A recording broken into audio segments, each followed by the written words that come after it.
ಎಲ್ಲರಿಗೂ ನಮಸ್ಕಾರ. ನೀವು ನೋಡ್ತಾ ಇದ್ದೀರಾ ಹರ್ಷ ಹಳ್ಳಿ ಲೈಫ್ ಕನ್ನಡ ಯೂಟ್ಯೂಬ್ ಚಾನಲ್. ನಾನಿವತ್ತು ಚಕ್ಕೋತ ಹಣ್ಣಿಂದವ ಜ್ಯೂಸ್ ಮಾಡ್ತಾ ಇದ್ದೀನಿ. ಈ ಹಣ್ಣನ್ನು ಕೆಲವು ಕಡೆ ಕೆಲವೊಂದು ಹೆಸರಿಂದ ಕರೀತಾರೆ. ಕೆಲವು ಕಡೆ ಚಕ್ಕೋತ ಹಣ್ಣು ಅಂತಾರೆ, ಕೆಲವು ಕಡೆ ಕಂಚಿ ಹಣ್ಣು ಅಂತಾರೆ. ನಮ್ಮ ಕಡೆ ಎಲ್ಲ ಇದನ್ನು ಚಕ್ಕೋತ ಹಣ್ಣು ಅಂತಲೇ ಕರೆಯೋದು.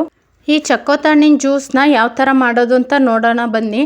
ಮೊದಲಿಗೆ ನಾನಿಲ್ಲಿ ಚಕ್ಕೋತ ಹಣ್ಣನ್ನ ಸೈಡಲ್ಲಿ ಎರಡು ಕಡೆ ಸೈಡಲ್ಲೂ ಕುಯ್ಕೊಂತ ಇದ್ದೀನಿ. ಇದು ನೋಡೋಕ್ಕೆ ದಪ್ಪ ಇರುತ್ತೆ, ಆದರೆ ಕುಯ್ದಾದ್ಮೇಲೆ ಇದ್ರ ಒಳಗಡೆ ಹಣ್ಣು ಸ್ವಲ್ಪ ಸಣ್ಣನೇ ಇರುತ್ತೆ. ಹೊರಗೆ ನೋಡೋಕೆ ದಪ್ಪ ಇದ್ದಷ್ಟು ಒಳಗಡೆ ಹಣ್ಣು ದಪ್ಪ ಇರಲ್ಲ.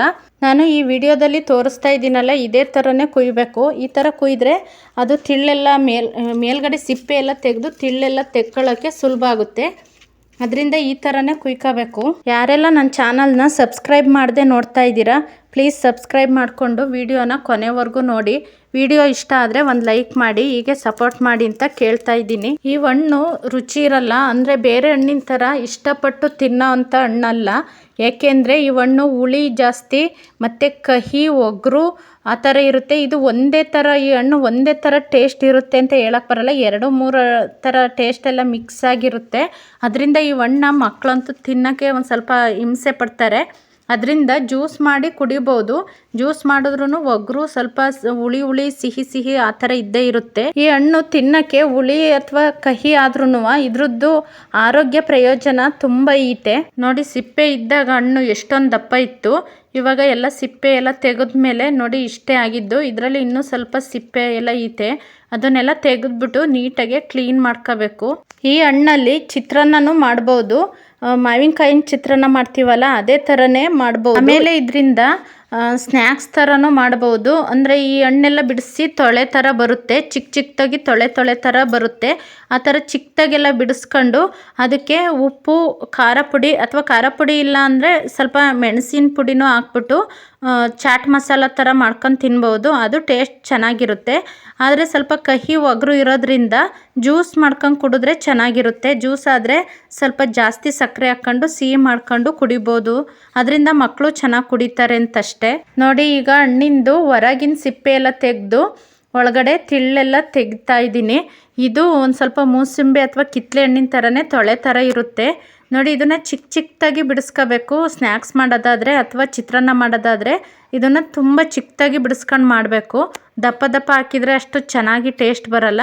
ಈ ಹಣ್ಣಿನ ಆರೋಗ್ಯ ಪ್ರಯೋಜನಗಳು ಏನಪ್ಪ ಅಂದರೆ, ಈ ಹಣ್ಣಲ್ಲಿ ಹೇರಳವಾಗಿ ವಿಟಮಿನ್ ಸಿ ಇರುತ್ತೆ ಮತ್ತು ರಕ್ತ ಸಂಚಾರ ಚೆನ್ನಾಗಿ ಆಗುತ್ತೆ, ರೋಗ ನಿರೋಧಕ ಶಕ್ತಿ ಹೆಚ್ಚು ಮಾಡುತ್ತೆ.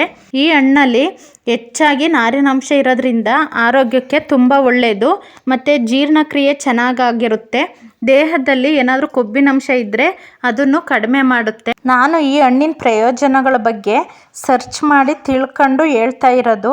ನಾವು ಜಾಸ್ತಿ ಈ ಹಣ್ಣನ್ನು ಬಳಸಲ್ಲ, ವರ್ಷದಲ್ಲಿ 2-3 ಸಲ ಉಪಯೋಗಿಸೋದು ಹೆಚ್ಚೆ ಅಂತ ಹೇಳ್ಬೋದು. ನಾವು ಈ ಹಣ್ಣು ದುಡ್ಡಿಗೆ ತಂದಿರೋದಲ್ಲ, ನಮ್ಮೂರಲ್ಲಿ ಹಾಕಿದ್ದಾರೆ. ನನ್ನ ಮಗ ಅವ್ರ ಹತ್ರ ಇಸ್ಕೊಂಡು ಬಂದಿದ್ದ. ಅಮ್ಮ ಇದರಿಂದ ಜ್ಯೂಸ್ ಮಾಡು ಅಂತ ಹೇಳ್ದ. ಅದಕ್ಕೆ ಇವತ್ತು ತುಂಬ ಬಿಸಿಲಿತ್ತು, ಜ್ಯೂಸ್ ಮಾಡ್ತಾಯಿದ್ದೀನಿ. ನೋಡಿ, ನಾನು ಅದೆಲ್ಲ ಹಣ್ಣೆಲ್ಲ ಬಿಡಿಸಿ ಇಷ್ಟು ಸಿಕ್ತು ನನಗೆ. ನಾನು ಇಷ್ಟಕ್ಕೆ 1 ಬಟ್ಲು ಸಕ್ಕರೆ, 3 ಏಲಕ್ಕಿ ಮತ್ತು ಒಂದು 4 ಕಳಿ ಕಲ್ಲುಪ್ಪು ತಗೊತಾ ಇದ್ದೀನಿ. ಇದಕ್ಕೆ ಸ್ವಲ್ಪ ಸಕ್ಕರೆನ ಜಾಸ್ತಿ ಹಾಕಬೇಕು. ಅದೇ ನಾನು ಫಸ್ಟ್ ಹೇಳಿದ್ನಲ್ಲ, ಹಂಗೆ ಹುಳಿ ಅಥವಾ ಒಗರು ಜಾಸ್ತಿ ಇರೋದ್ರಿಂದ ಸ್ವಲ್ಪ ಸಿಹಿ ಜಾಸ್ತಿ ಮಾಡ್ಕೊಂಡ್ರೆ ಕುಡಿಬೋದು ಅನ್ನೋದಕ್ಕೋಸ್ಕರ ಸಕ್ಕರೆನ ಜಾಸ್ತಿ ಹಾಕ್ತಾ ಇದ್ದೀನಿ. ಇದನ್ನು ಮೊದಲಿಗೆ ಹಂಗೆ ರುಬ್ಕೋಬೇಕು, ಅಂದರೆ ನೀರು ಹಾಕಬಾರ್ದು. ಇದೇ ಸಕ್ಕರೆ ಎಲ್ಲ ಹಾಕಿರ್ತೀವಲ್ಲ, ಇದೇ ನೀರಿನ ಅಂಶ ಬಿಡುತ್ತೆ. ಆಮೇಲೆ ಕೊನೆಗೆ 1 ಲೋಟ ನೀರು ಹಾಕಬೇಕು, ಅಥವಾ ನಮಗೆ ಎಷ್ಟು ಬೇಕೋ ಅಷ್ಟು ನೀರು ಹಾಕ್ಕೋಬೋದು. ಫಸ್ಟಿಗೆ ಮಾತ್ರ ರುಬ್ಬೇಕಾದ್ರೆ ನೀರು ಹಾಕ್ದಲೇ ಹಂಗೆ ರುಬ್ಕೋಬೇಕು. ನಾನಿಲ್ಲಿ ಕಲ್ಲುಪ್ಪನ್ನ ಏನಕ್ಕೆ ಬಳಸ್ತೀನಿ ಅಂದರೆ, ಕಲ್ಲುಪ್ಪು ಬಳಸೋದ್ರಿಂದ ಜ್ಯೂಸಲ್ಲಿ ಸಿಹಿ ಅಂಶ ಜಾಸ್ತಿ ಆಗಿರುತ್ತೆ ಮತ್ತು ಆ ಸಿಹಿನ ಬ್ಯಾಲೆನ್ಸ್ ಮಾಡಿ ಟೇಸ್ಟ್ ಕೊಡುತ್ತೆ ಅನ್ನೋದಕ್ಕೋಸ್ಕರ ಕಲ್ಲುಪ್ಪನ್ನ ಬಳಸ್ತೀನಿ.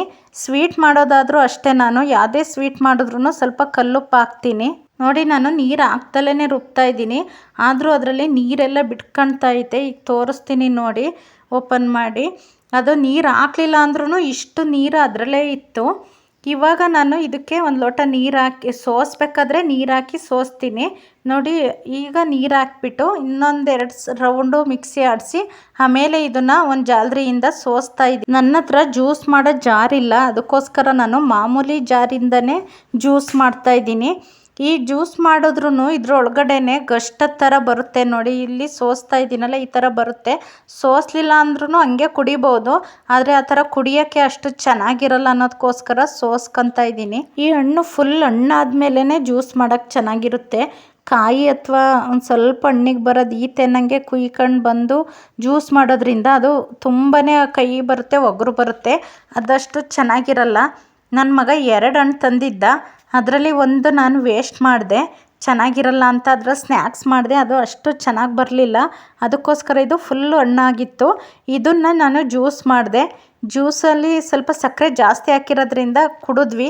ಇದು ಸ್ವಲ್ಪ ಕಹಿ ಇರುತ್ತೆ, ಕಹಿ ಇರೋದ್ರಿಂದ ಸಕ್ಕರೆನ ಸ್ವಲ್ಪ ಜಾಸ್ತಿನೇ ಹಾಕಬೇಕು.